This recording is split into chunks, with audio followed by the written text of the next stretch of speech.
అందరికీ నమస్కారం అండి. ఇప్పుడు చెప్పబోయే కథ పేరు శూన్య రోదన. ఈ కథని రచించిన వారు జ్యోతి గారు. ఇక కథలోకి వెళ్ళిపోతే, టక్ టక్ టక్ 5 నిమిషాల నుండి తలుపు నిరంతరాయంగా శబ్దం అవుతూనే అయింది. 5 నిమిషాల తర్వాత మెల్లగా తలుపు తెరుచుకుంది. ఎంతసేపు ఏం చేస్తున్నావు? గట్టిగా అరుస్తూ చుట్టూ కొంచెం అనుమానంతో చూస్తున్నాడు లోపలికి వచ్చిన శ్రీకాంత్. స్నానం చేస్తున్నాను, ముక్తసరిగా సమాధానం చెప్పింది సుశీల. అంతేనా? లేదంటే ఈ గ్యాప్లో ఎవరినైనా మేనేజ్ చేశావా అంటూ గబగబా బెడ్రూంలోకి తొంగి చూశాడు. అవతలి నుంచి మౌనమే సమాధానమయ్యింది. శ్రీకాంత్ స్నానం చేసి వచ్చి టీవీ చూస్తూ ఏం కూర చేస్తావు అన్నాడు. మీ ఇష్టం, చెప్పండి, ఏం కూర చెయ్యమంటారు అన్నది సుశీల. ఏదో ఒకటి చేసి తగలబెట్టు, విసురుగా అవతల నుంచి సమాధానం వచ్చింది. అంత మాత్రానికి అడగటం దేనికో ఆ మాట సుశీల పెదవి గడప దాటి బయటికి రాలేదు. వంటగా ముగిశాక అంతా భోజనాలు చేసి నిద్రకి ఉపక్రమించారు.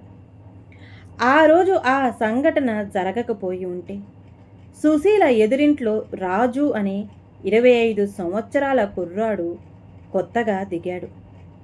అతడు ఈ మధ్య బ్యాంకులో జాయిన్ అయ్యాడు. మొదటి పోస్టింగ్ ఈ ఊర్లో వచ్చింది. శ్రీకాంత్కు బిజినెస్ల పిచ్చి. రాజు బ్యాంక్ ఎంప్లాయ్ కాబట్టి అతన్ని మచ్చిక చేసుకొని బిజినెస్ లోన్ ఏదైనా అప్లై చేయాలి అనుకున్నాడు శ్రీకాంత్. ఆ ఉద్దేశంతోనే అప్పుడప్పుడు కర్రీసు, టీ ఇచ్చేవాడు. మొదట రాజు మొహమాట పడ్డా శ్రీకాంత్ చనువుతో తీసుకోవడానికి ఇష్టపడ్డారు.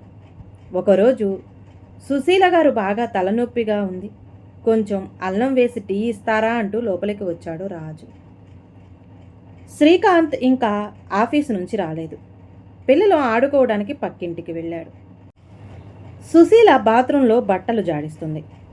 అలాగే అండి, మావారు కూడా వచ్చే టైం అయింది, ఆగండి పెట్టిస్తాను అంటూ బట్టలు బాత్రూంలో వదిలేసి హాల్లోకి వచ్చింది సుశీల.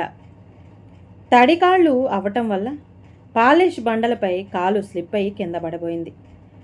సడన్గా రాజు ఆమెను పట్టుకున్నాడు.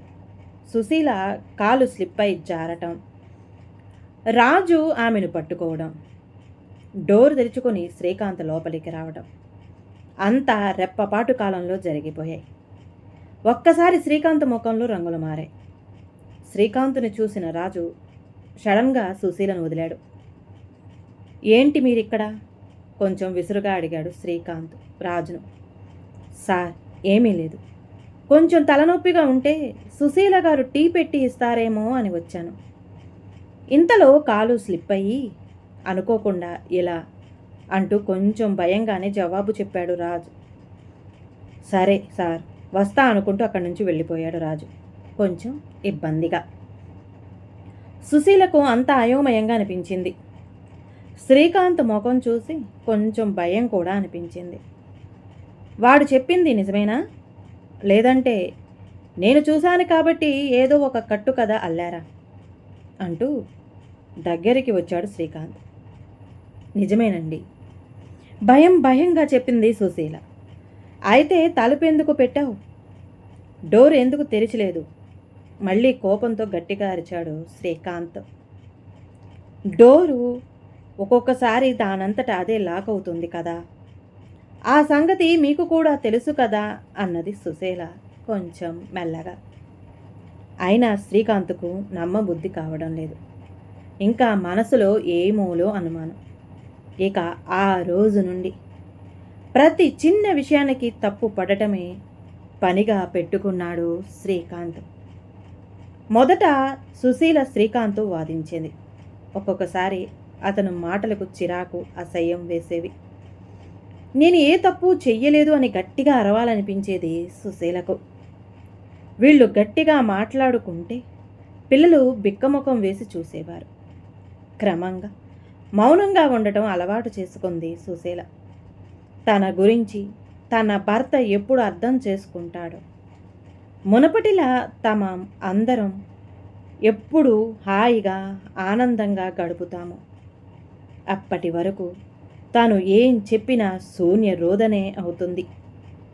దీనికి కాలమే పరిష్కారం చెప్పాలి అనుకుంటూ నిద్రలోకి జారిపోయింది సుశీల. ఈ కథ గనక నచ్చితే ప్లీజ్ అండి లైక్ చేయండి. అలాగే ఛానల్ని సబ్స్క్రైబ్ చేసుకోవటం మాత్రం మర్చిపోమాకండి.